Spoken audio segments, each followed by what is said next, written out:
Selamat datang ke channel Cik Genas.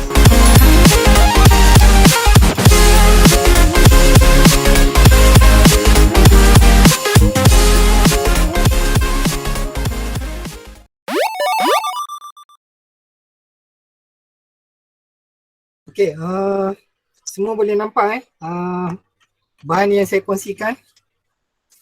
Kalau boleh nampak, mohon tolong respon supaya saya tahu semua orang dapat apa yang kita akan laksanakan hari ni.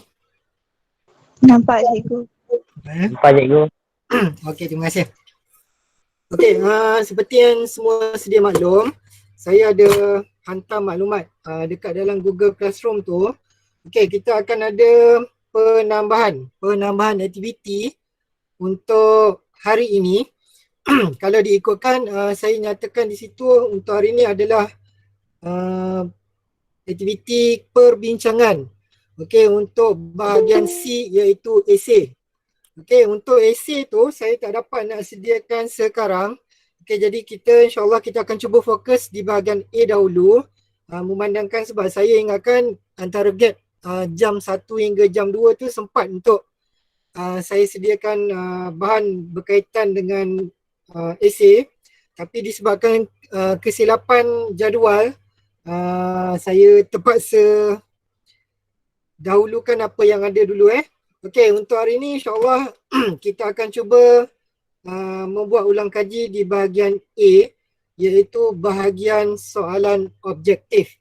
Okey, seperti mana yang kita dapat lihat dekat dalam paparan tersebut. Okey, soalan yang disediakan ni adalah berdasarkan daripada soalan bab yang ketiga. Okey, soalan bab yang ketiga di bawah tajuk pengaruh persekitaran fizikal terhadap kepelbagaian tumbuh-tumbuhan semula jadi dan juga hidupan liar. Okey, tajuk bab 3 ni adalah merupakan tajuk yang paling susah sebenarnya. Okey, paling susah berbanding dengan tajuk-tajuk lain. Kenapa saya katakan begitu? Okey, disebabkan oleh tajuk bab 3 ni adalah semua yang berkaitan dengan tumbuh-tumbuhan dan juga hidupan liar dunia. Okey, yang mana tumbuh-tumbuhan semula jadi dan juga hidupan liar dunia.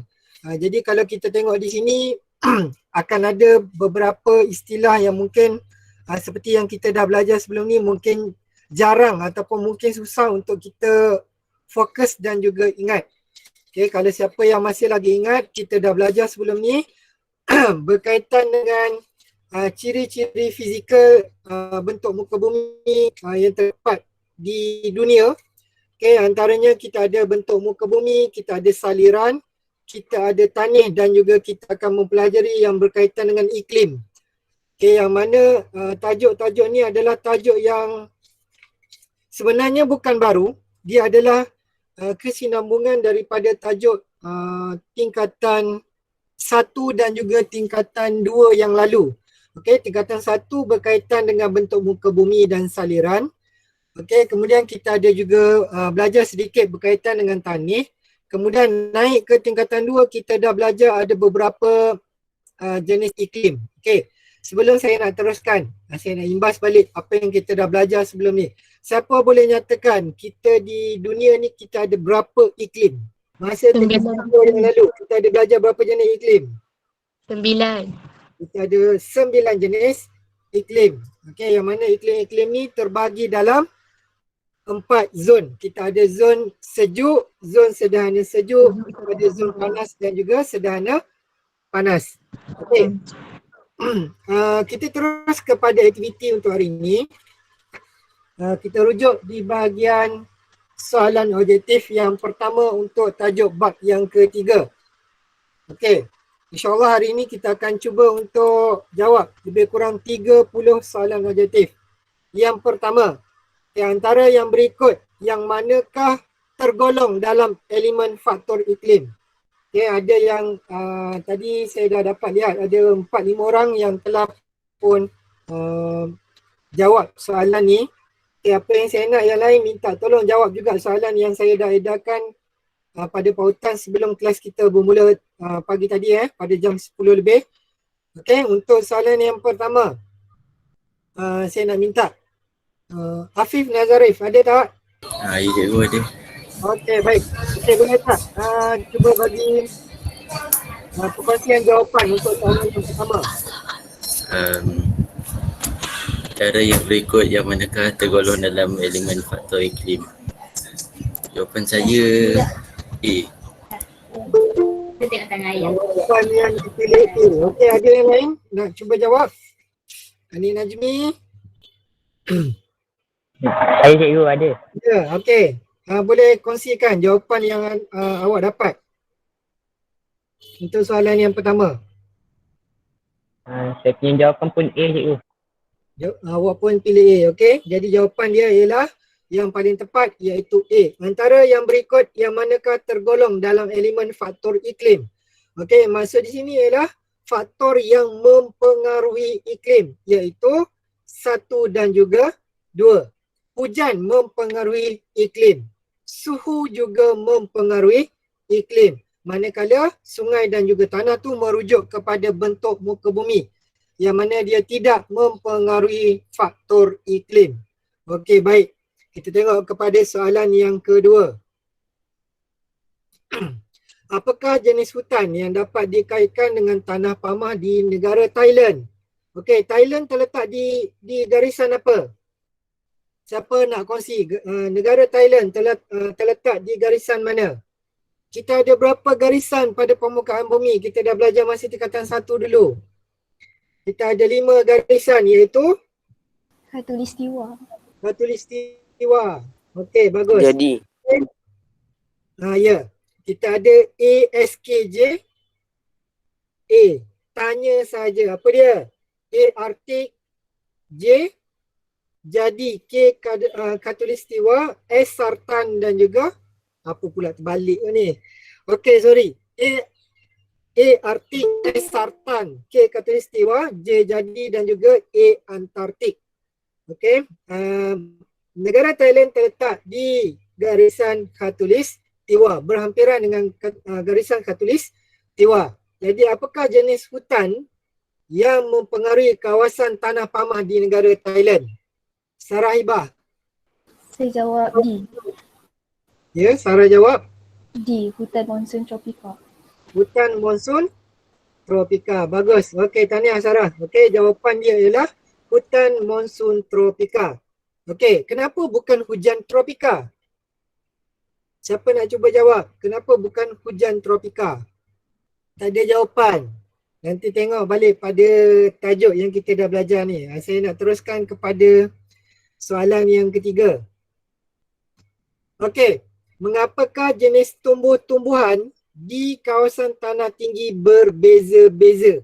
Kenapa tumbuh-tumbuhan? Kenapa pokok itu tumbuh berbeza-beza mengikut kawasan tanah tinggi? Tu pun dah ada jawapan di situ sebenarnya. Okey, apa jawapan yang paling tepat untuk soalan yang ketiga? Soalan tu sendiri dah ada jawapan sebenarnya. Ketinggian. A. Ketinggian. Okey, baik. Iaitu ketinggian. Okey, dekat sini sebenarnya dah ada clue di sini berbeza. Kenapa bukan beza dari segi jenis tanah? Sebenarnya jenis tanah juga mempengaruhi. Tapi kita tengok kepada soalan, dia kata mengapa jenis tumbuh-tumbuhan di kawasan tanah tinggi berbeza-beza? Kerana faktor ketinggian. Kawasan tanah contohnya kawasan tanah tinggi, jenis tanahnya, jenis tumbuhannya berbeza. Kita ada berapa jenis lapisan dekat kawasan tanah tinggi, terutama sekali hutan gunung.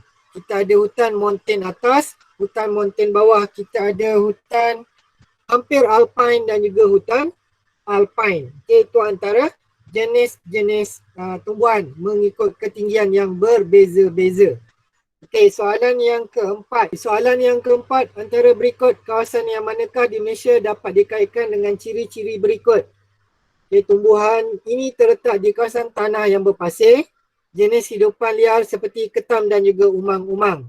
Okey, di manakah lokasi tersebut? Merujuk kepada pernyataan tersebut. Di Pulau Tioman. Pulau Tioman. Siapa yang respon Ain Maharnis Okey, kenapa? Ya, cikgu. kenapa Ain pilih Pulau Tioman? Sebab dia kata berpasir. Okey. Boleh siapa jelaskan? Okey, bagaimana ciri-ciri jenis tanah di kawasan Tasik Bera? Siapa nak cuba terangkan? Apa perbezaan? Kenapa tadi Ain pilih Pulau Tioman? Sebab dia kata Pulau Tioman jenis ciri-ciri tanahnya berpasir. Bagaimana pula di kawasan Tasik? Bersaliran buruk. Tasik ciri-ciri dia bersaliran buruk. Bagus. Okey, antara lain airnya berbau busuk. Dekat situ Tasik tak ada ketam, tak ada umang-umang. Okey, di kawasan Gunung Tahan, ada siapa pernah jumpa ketam dekat gunung tak? Tak ada. Lagilah mencurigakan pilihan jawapan ni kan. Okey, soalan yang pilihan jawapan D, hutan laut matang. Okey, di situ dah dinyatakan di kawasan hutan juga tak ada ketam. Betul ke hutan tak ada ketam? Kita ada juga ketam air tawar. Di kawasan sawah padi juga ada ketam. Jangan awak hanya tahu ketam hanya terdapat di laut. Tidak, ketam juga boleh hidup di kawasan kawasan air tawar, terutamanya di kawasan sawah padi. Okey, kita tengok kepada soalan yang kelima. Antara yang berikut, yang manakah ciri kawasan bersaliran buruk? Okey, siapa nak cuba jawab? Ciri kawasan bersaliran buruk. Ya? B.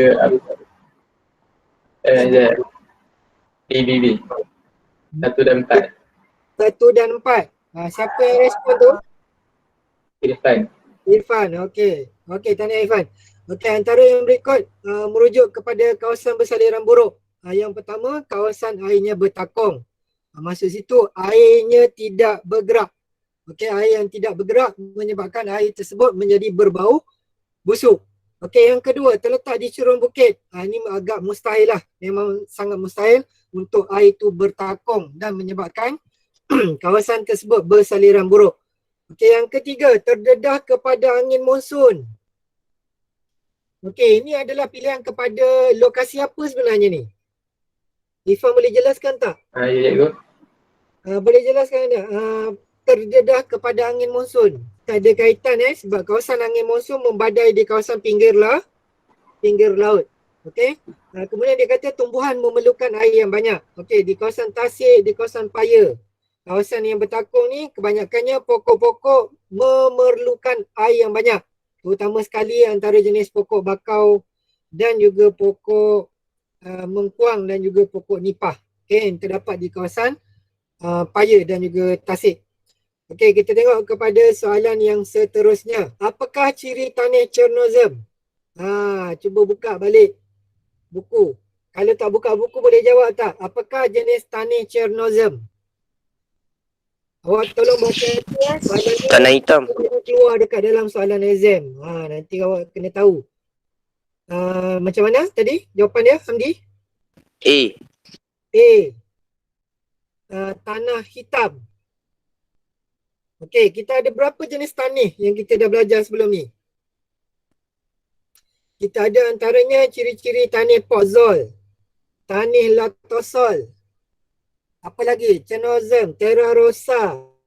Itu yang dekat luar negara. Okey, berbeza dengan yang di Malaysia, kita ada tanah laterit. Okey, kemudian kita ada tanah bes, kita ada tanah berpasir, kita ada tanah gambut. Okey, fokus dekat dalam tajuk ini adalah berkaitan dekat luar negara. Okey, jadi pilihan jawapan yang ke-6 itu, soalan yang ke-6 ialah jawapan dia A, iaitu tanah hitam. Okey, soalan yang ke-7. Apakah jenis tanah yang dapat dikaitkan dengan maklumat berikut? Terdapat di kawasan hutan hujan tropika dan juga hutan monsun tropika. Merujuk kepada tanah apa? Latosol. Okey, Aisyah Farhana jawab tanah latosol. Ada jawapan lain? Bukan jenis tanah terra rosa ke? Tanah yang berwarna kuning dan merah. Siapa boleh terangkan ciri-ciri tanah ni? Tanah latosol. Kenapa tanah latosol? Cuba buka balik buku teks, kita tengok balik jenis-jenis tanah. Okey, tanah latosol. terdapat di kawasan hutan hujan tropika dan juga hutan monsun tropika. Okay, itu jawapan yang tepat.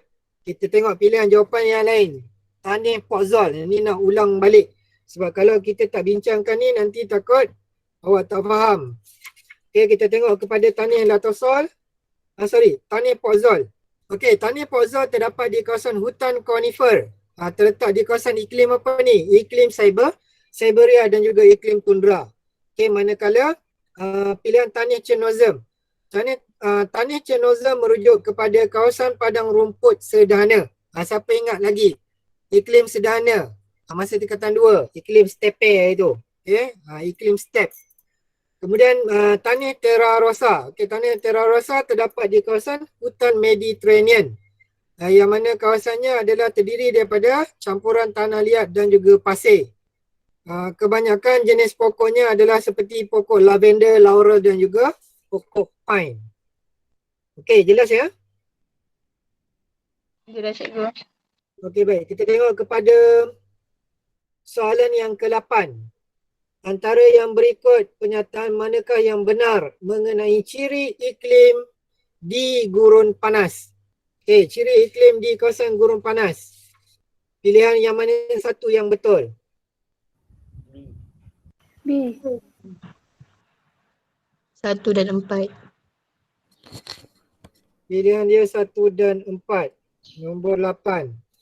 Okey, Alia Masyara jawab B juga ke? Ya. Okey, baik.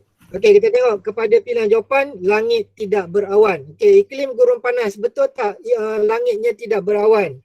Okey, langit tidak berawan di kawasan iklim gurun panas, betul. Sebab kawasan ni kita lebih menjurus kepada kawasan yang terbuka, langit yang terbuka. Jadi agak sukar untuk kita dapat lihat kawasan di gurun mempunyai awan. Okey, yang kedua, min suhu tahunan ialah min suhu tahunan ialah 27 darjah Celsius.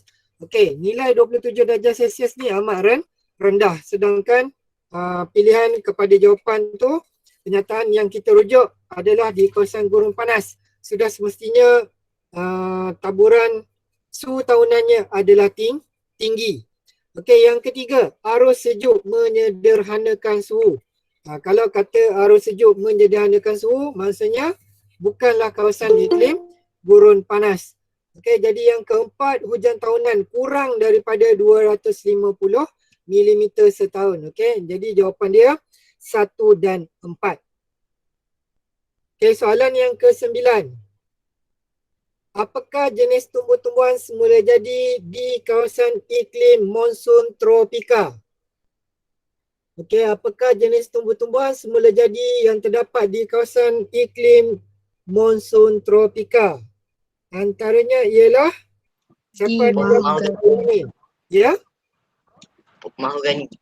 Okey, jawapan yang tepat dia ialah D, iaitu mahogany. Pokok gulf ni di kawasan mana ni? Pokok gulf ni. Pokok gulf terdapat di kawasan iklim gurun panas. Saya lupa nak tanya. Masa kita belajar dulu, ada sejenis pokok yang sekarang ni negara yang kita tak iktiraf, iaitu Israel. Mereka cuba tanam sebanyak-banyaknya pokok tu kalau diikutkan dalam sejarah. Okay, dalam sejarah sewaktu zaman Nabi dulu, mereka tanam pokok ni untuk bersembunyi. Siapa boleh namakan pokok tersebut? Gorkot. Pokok Gorgot.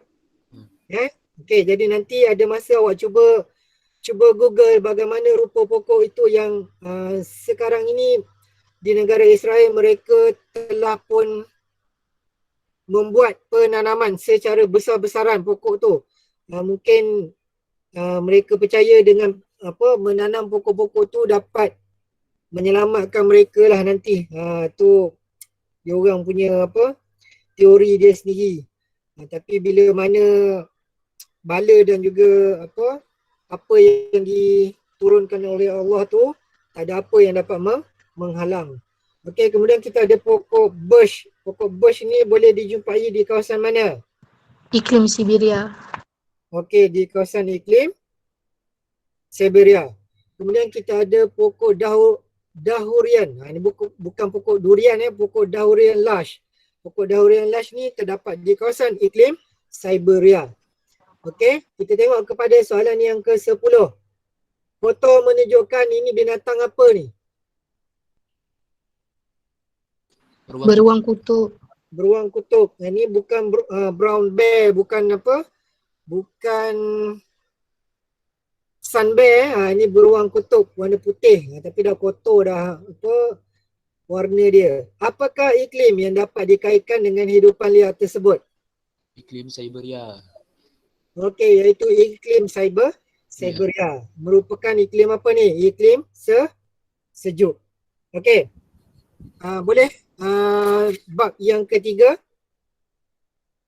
Boleh ke? Saya nak tanya untuk mata pelajaran lain, ada buat perbincangan soalan peperiksaan tak? Ataupun untuk subjek lain mereka meneruskan topik-topik pembelajaran? Okey, untuk tajuk yang keempat, soalan yang pertama. Okey, tajuk yang keempat dan yang kelima ni tidaklah begitu sukar. Okey, sebab kita dah masuk kepada tajuk kita belajar di dalam negara Malaysia saja. Okey, soalan yang pertama, apakah hutan yang paling luas di Malaysia? Khairin ada, Khairin Zafran. Tak pernah dengar suara Khairin. Dah lama tak dengar, dia selalu senyum je dalam kelas. Okey Khairin. Apa pilihan Khairin? Tengok, dia nak jawab pun dia gelak dulu. Ya Khairin, nak jawab soalan yang pertama. Hutan yang paling luas di Malaysia merujuk kepada pilihan jawapan. Ada sesiapa yang lain nak cuba bantu? Hutan gunung. Hutan gunung, AB. Hutan gunung. Luas betul hutan Hutan gunung. hujan tropik. Apa dia? Iaitu Hutan hujan dia Khairin iaitu D. Hutan hujan tropika. Okey, awak rujuk balik dekat dalam buku teks tu, kita tengok kepada taburan hutan di Malaysia. Okey, taburan hutan di Malaysia, hutan gunung lebih tertumpu di kawasan tanah tinggi. Okey, kalau di semenanjung Malaysia terletak di kawasan tulang belakang Malaysia, iaitu di kawasan Banjaran.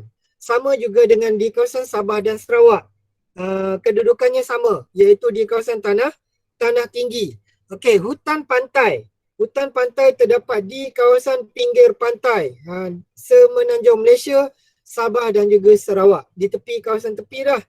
Okay, terutama sekali di kawasan semenanjung Malaysia, di kawasan negeri-negeri pantai timur, iaitu Kelantan, Terengganu dan juga Pahang. Okay, manakala pilihan jawapan C, hutan paya air tawar merujuk kepada hutan yang terdapat di kawasan yang bersaliran buruk. Okey, iaitu di negeri Pahang kita ada dua lokasi hutan paya air tawar semula jadi, iaitu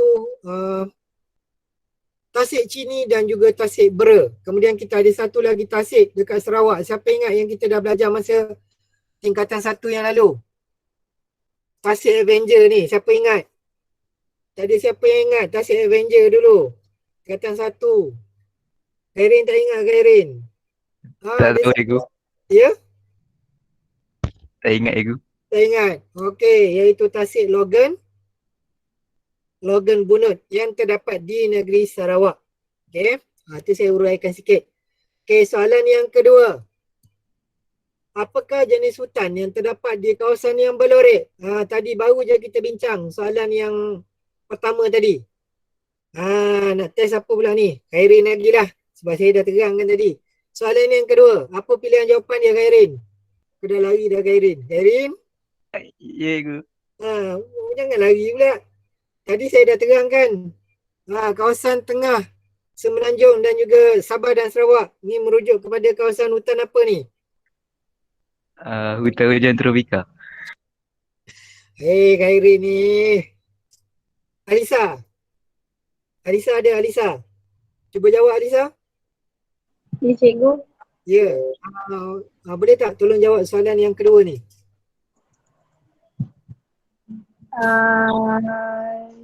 Hutan hujan tropika. Hutan hujan tropika. Tadi Khairin jawab apa tadi Khairin? Dia cakap C cikgu. Ni hutan hujan tropika juga. Okey, lain. Riyad. Okey, terima kasih. Riyad jawab hutan gunung. Sebelum tu siapa tadi Najmi Najmi pun jawab hutan gunung. Okey, lokasi ni adalah merujuk kepada hutan gunung. Okey, sebab kawasan ni adalah merupakan kawasan tanah tinggi yang terdapat di Malaysia. Okey, minta perhatian sekali lagi saya nak ulang. Apabila soalan yang berkaitan dengan peta, awak akan jumpa lebih kurang macam ni lah. Okey, dia keluar soalan, dia letak gambaran peta, kemudian dilorekkan kawasan tersebut. Kemudian berdasarkan lorekan, awak kena tentukan apakah jenis hutan yang terdapat berdasarkan peta yang dilorek. Ni saya cukup-cukup risau ni sebab awak tak dapat nak kenal pasti lokasi taburan hutan. Ni baru keluar berkenaan hutan, belum lagi hidupan liar, belum lagi sumber semula jadi. Okey, jadi minta untuk kepada yang masih lagi kurang menguasai peta, terutama sekali di bahagian taburan. Tak kisahlah taburan apa, taburan mineral ke, taburan hutan ke, taburan hidupan ke, minta tolong untuk awak kuasai peta ni dengan baik. Okey, kita lihat kepada soalan yang ketiga. Antara yang berikut, manakah yang benar tentang hutan hujan tropika? Okey, bagaimana ciri-ciri hutan hujan tropika? Adakah jenis hutannya berkayu keras? Adakah hutannya berakar bani? Adakah hutannya daun berbentuk jarum? Ataupun batang berbentuk silinder? Siapa yang nak cuba jawab tadi? Syazwin. Tiba-tiba petik nama Syazwin. Syazwin baru masuk. Terputus saya tadi Syazwin.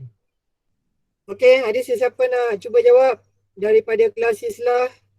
Yang lain? Ya, Amira. Satu dan dua.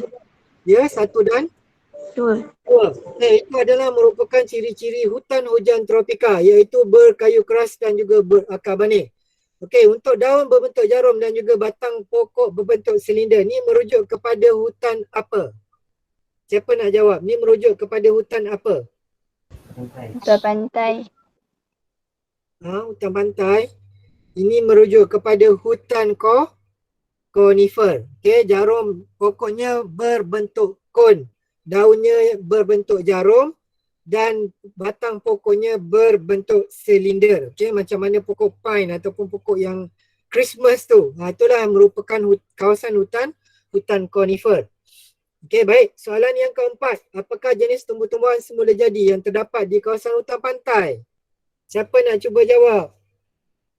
Saya nak kena tengok kehadiran ni, baru saya tahu siapa yang online ni. Susah juga tak dapat tengok ni. Ya. Okey, sambil-sambil tu siapa nak cuba jawab? Saya cikgu. Okey, Hani. Hani. Ya? Jawapan dia D. Jawapan dia D. Kelat jambu laut. Okey, baik. Iaitu pokok kelat jambu laut. Ini adalah merupakan jenis tumbuhan yang terdapat di hutan pantai. Okey, siapa boleh terangkan di manakah terdapatnya pokok cengal dan pokok cengal? Pokok cengal ni adalah tumbuhan di kawasan hutan apa? Tak ada jawapan. Siapa saya nak petik ni? Farisa. Boleh nyatakan tak? Pokok cengal ni boleh dijumpai di kawasan hutan mana? Sunyi semua ni, tidur ke apa ni? Siapa lagi yang boleh respon? Farah Adibah ada tak? Ada cikgu. Ya, okey, baik. Boleh bagi contoh. Pokok cengal ni boleh dijumpai di kawasan hutan apa? Hutan hujan tropika. Okey, baik. Jawapan dia di kawasan hutan hujan tropika. Pokok bakau. Laju Adria lagi lah, takut orang tanya. Okey, pokok bakau dijumpai di kawasan hutan paya apa?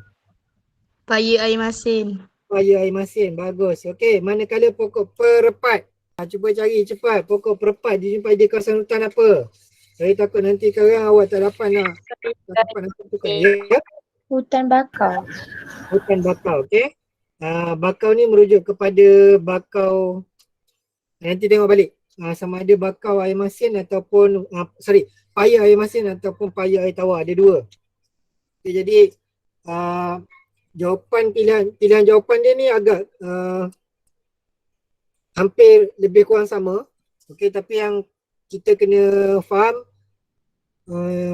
jenis-jenis hutan tu berdasarkan jenis pokok.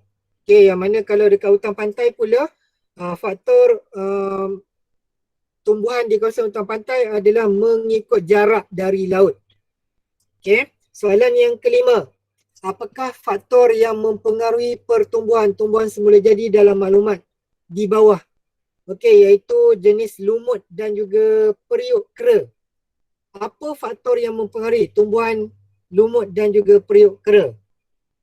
Adakah disebabkan oleh tiupan angin monsun? Adakah disebabkan oleh sistem saliran? Ataupun jarak dari pantai? Ataupun bentuk muka bumi? Okey, jawapan untuk soalan yang kelima iaitu C. Okey, bentuk muka bumi. Lumut dan juga periuk kera boleh dijumpai di kawasan hutan gunung. Hutan gunung, bagus. Okey, ni di kawasan tinggi. Nanti rujuk balik dekat bahagian hutan gunung, kita ada berapa lapisan di situ? Ada 4 lapisan hutan gunung. Okey, seperti yang saya dah nyatakan sebelum tadi. Okey, kita tengok kepada soalan yang ke-6. Apakah fungsi akar jangkang? Okey, akar jangkang ni merujuk kepada tumbuhan apa? Siapa boleh respon? Akar jangkang ni merujuk kepada pokok jenis apa? Bakau. Pokok bakau, bagus. Okey, yang ini dia ada 2 jenis akar. Okey, satu akar jangkang, satu lagi akar Ceracak. Okey, akar jangkang ni kita andaikan macam apa nak bagi andaian? Ada contoh tak? Siapa boleh bagi contoh? Jangkang. Kan kalau saya bagi contoh kan nampak buruk benar pula. Jangkang ni awak ambil tangan awak lah. Okey, awak ambil tangan awak. Jari-jari ni menghala ke bawah. Okey, jadi fungsi dia, nanti dulu. Okey, satu lagi akar ceracak. Akar ceracak ni pula, kalau tadi jari kita menghadap ke bawah, akar ceracak ni merujuk kepada jari kita menghala ke atas pula. Okey, jadi akar ni akan keluar daripada permukaan lumpur. Okey, manakala akar jangkang pula, akar tu akan masuk ke dalam bahagian lumpur. Okey, apa fungsi akar jangkang? Akar jangkang berfungsi untuk siapa nak jawab? Menyokong pokok daripada tumbang. Menyokong pokok daripada tumbang. Okey, baik. Kenapa bukan C? Membantu pokok daripada bernafas. Sebab pilihan C tu merujuk kepada fungsi akar ceracak. Ceracak kan? Okey, akar ceracak iaitu untuk menyedot oksigen pada ketika berlakunya air surut. Okey, soalan yang ke-7. Kombinasi manakah yang benar tentang tumbuhan semula jadi dan jenis pokoknya? Okey, soalan yang pilihan jawapan A, hutan hujan tropika, jenis pokoknya cendana dan juga nyato. Adakah benar? Betul. Okey. Betul Okey, hutan paya air masin. Jenis pokoknya keladi dan juga kempas. Keladi air dan juga kempas. Jawapan dia salah. Hutan paya air tawar, pokok perepat dan juga bakau api-api. Okey, nanti tengok balik Tengok balik pokok perepat ni. Maksudnya di sini perepat tu adalah jenis pokok hutan paya air masin. Okey, kedua-dua dan juga pokok bakau api-api. Kemudian kita ada hutan gunung. Jenis pokoknya tapak kuda dan juga pokok ru. Tapak kuda dan juga pokok ru ni dijumpai di kawasan hutan pantai. Okey, jadi pilihan jawapan dia iaitu A, hutan hujan tropika, jenis pokoknya cendana dan juga nyatuh. Okay, kita lihat kepada soalan yang ke-8.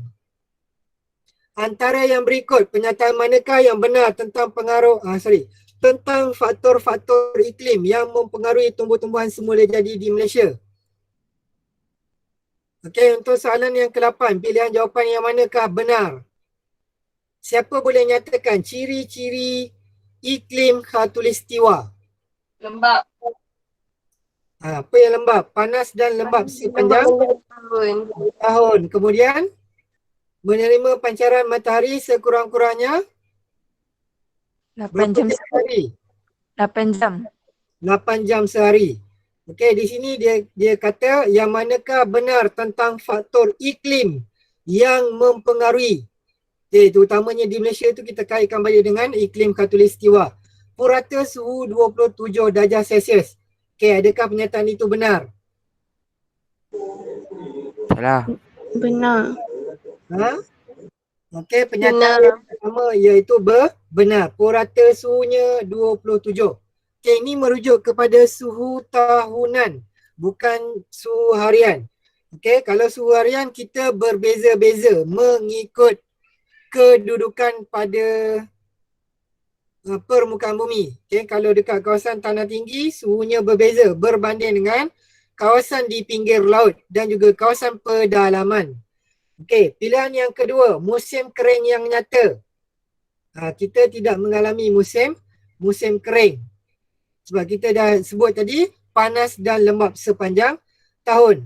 Pilihan yang ketiga, suhu panas sepanjang tahun. Ini kalau nak rujuk kepada gurun panas, itu betul. Okey, pilihan yang keempat, hujan lebat sepanjang tahun. Okey, kita mengalami hujan lebat sepanjang tahun. Berbeza bergantung mengikut lokasi.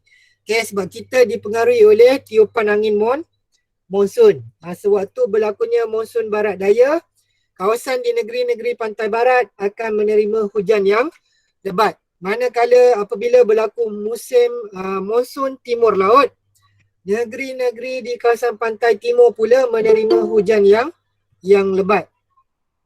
Okey, jelas di situ ya. Kita tengok kepada soalan yang seterusnya. Okey, yang ke-9. Apakah kepentingan tumbuh-tumbuhan semula jadi di kawasan hutan gunung? Okey, soalan yang ke-9.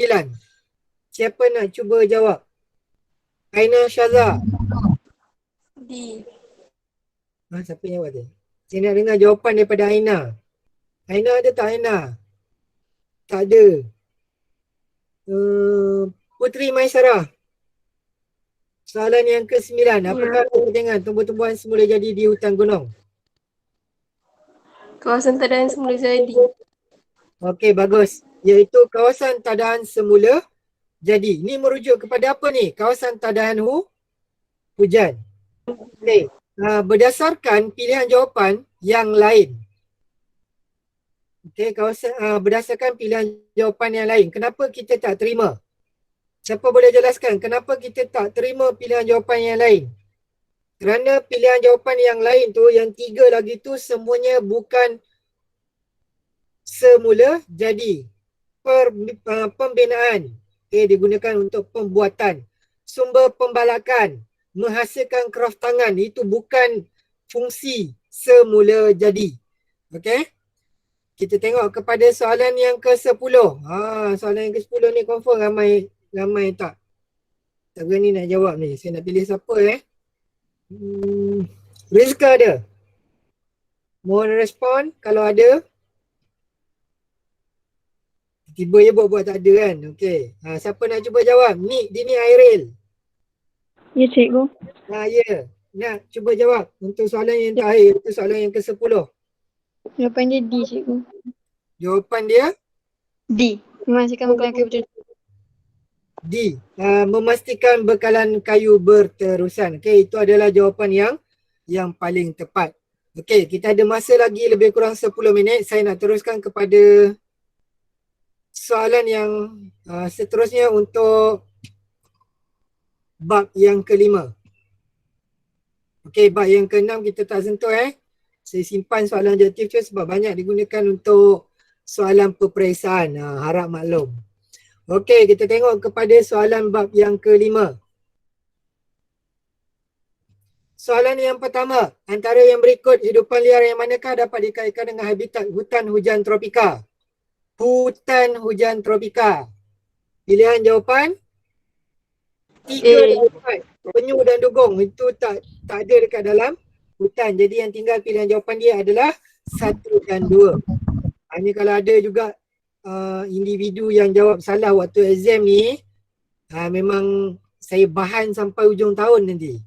Okay, kau nak tengok apa, tapir berenang dekat dalam laut, kau nak tengok dugong ada dekat dalam hutan, boleh Okey, soalan yang kedua. Apakah hidupan liar yang merupakan pengguna tertia dalam aras trofik? Si ular. Iaitu Ular. ular.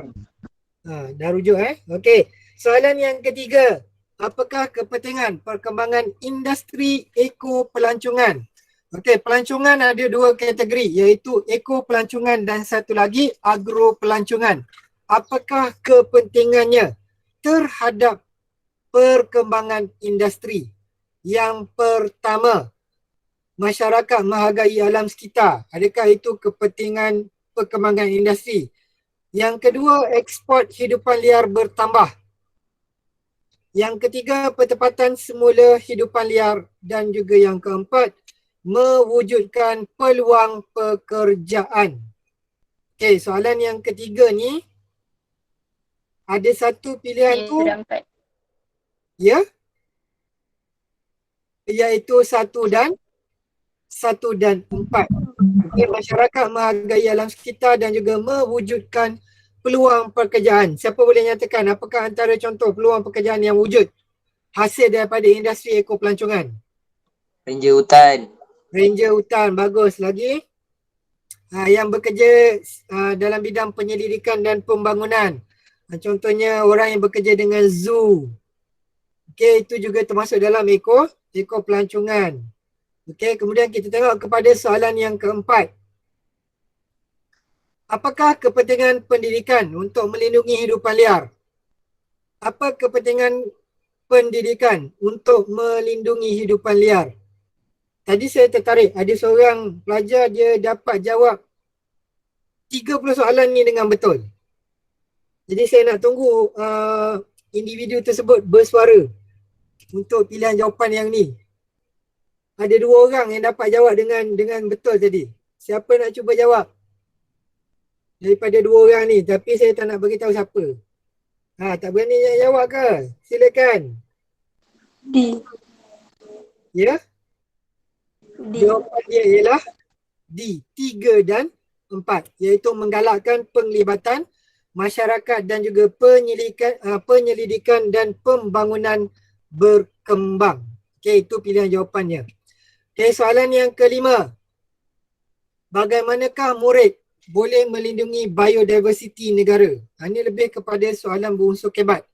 Dia tanya apakah fungsi ataupun peranan pelajar, murid untuk melindungi biodiversiti. Apa pilihan jawapan yang tepat? Si. Ya? Menanam pokok di sekolah. Menanam pokok di kawasan sekolah. Okey, bagus. Soalan yang keenam. Apakah kegiatan manusia yang terdapat di kawasan tadahan apakah kegiatan manusia di kawasan tadahan yang mengancam hidupan liar? D. Kawasan tadahan ni merujuk kepada kawasan apa ni? Tadahan hujan. Okey, iaitu pembinaan empangan. Okay. Kita tengok kepada soalan yang ke-7. Apakah kesan kegiatan ekonomi dalam foto 1 terhadap hidupan liar? Okey, foto 1 ni merujuk kepada gambar apa? Pertanian. Pertanian jenis? Pokok apa ni? Pertanian apa ni? Pokok Sawit. Sawit. Ladang sawit. Pokok kelapa sawit. Kawasan tanaman kelapa sawit dibina ataupun digunakan dalam skala yang begitu besar. Apa kesan kegiatan ekonomi tersebut? Habitat hidupan liar pupus. Okey, jawapannya iaitu habitat hidupan liar pupus. Okey, tepat sekali, bagus. Soalan yang ke-8. Antara yang berikut, manakah usaha pemeliharaan dan juga pemuliharaan. Ada dua di sini, usaha pemeliharaan dan juga pemuliharaan. Jangan silap je ni.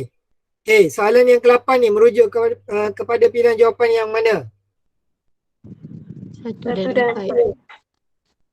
1 dan 4, iaitu melalui kempen kesedaran.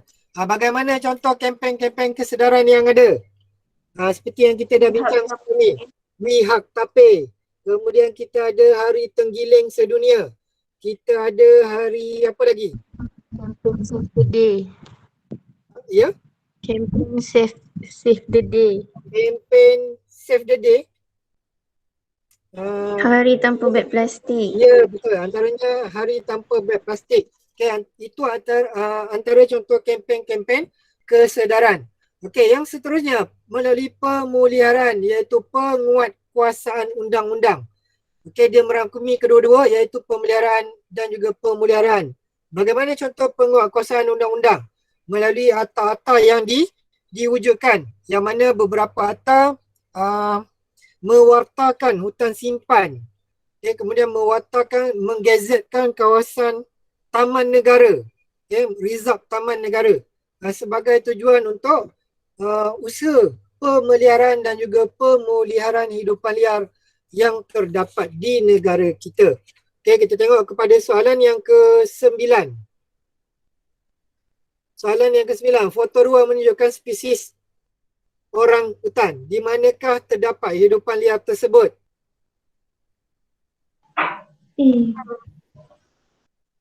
Ya? Hutan simpan Kabili. Okey, jawapannya ialah di kawasan hutan simpan Kabili Sipilok. Okey, terima kasih Hani. Okey, kita tengok kepada soalan yang ke-10 dan yang terakhir untuk hari ini. Okey, apakah fungsi agensi di bawah iaitu WWF World Wide Federation? Jap, siapa tahu apa dia punya singkatan ni? World Wildlife Foundation Fun. Fund, okey. Bukan fund, bukan seronok fund tu iaitu dana okey, apakah fungsi agensi tersebut? C iaitu menjalankan kempen kesedaran. Okey. Alhamdulillah kita dah pun selesai melaksanakan 3 topik untuk aktiviti ulang kaji, iaitu bab yang ketiga, bab yang keempat dan juga bab yang kelima. Untuk bab yang keenam, saya tak kongsikan memandangkan soalan yang bab yang keenam ni akan banyak digunakan untuk soalan objektif. Jadi takut-takut nanti terbincangkan soalan yang tu jadi masalah pula nanti. Okey, untuk hari ini kita habiskan sampai sini dahulu. Okey, saya buka kepada sebarang sesi soalan. Kalau ada yang nak bertanya berkaitan dengan geografi, silakan. Okey, kalau tak ada, saya anggap semua dah jelas berkaitan aktiviti yang kita dah laksanakan. Okey, saya sharekan link untuk awak tengok markah yang anda perolehi untuk aktiviti kita sebentar tadi. Bagus juga ada yang jawab last minute tu. Jawab last minute betul semua. Okey, nanti awak boleh gunakan lah.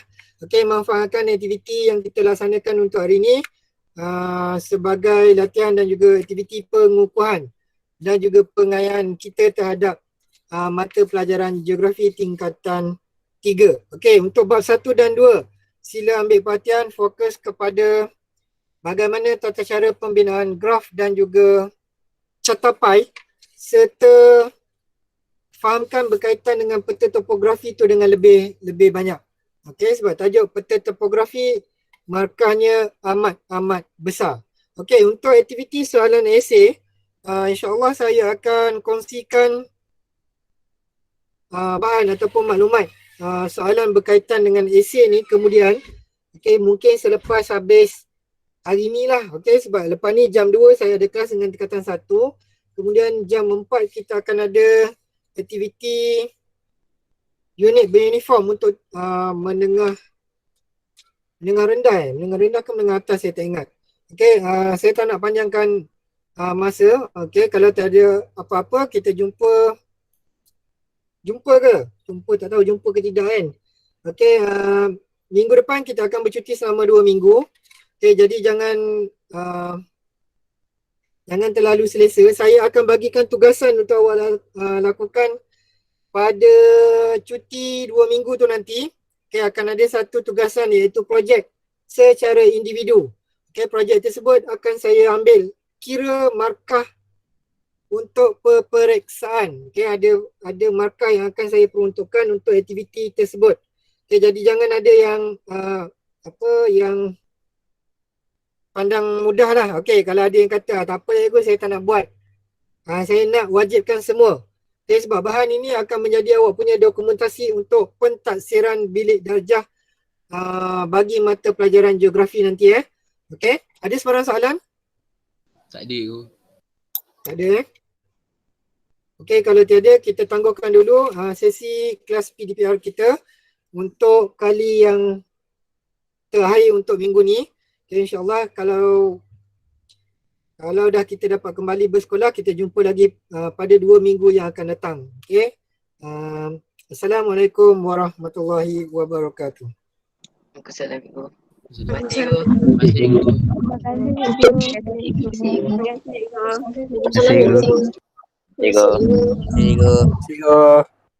Sama. Terima kasih cikgu. Terima kasih cikgu. Terima kasih, cikgu. Ya, sama.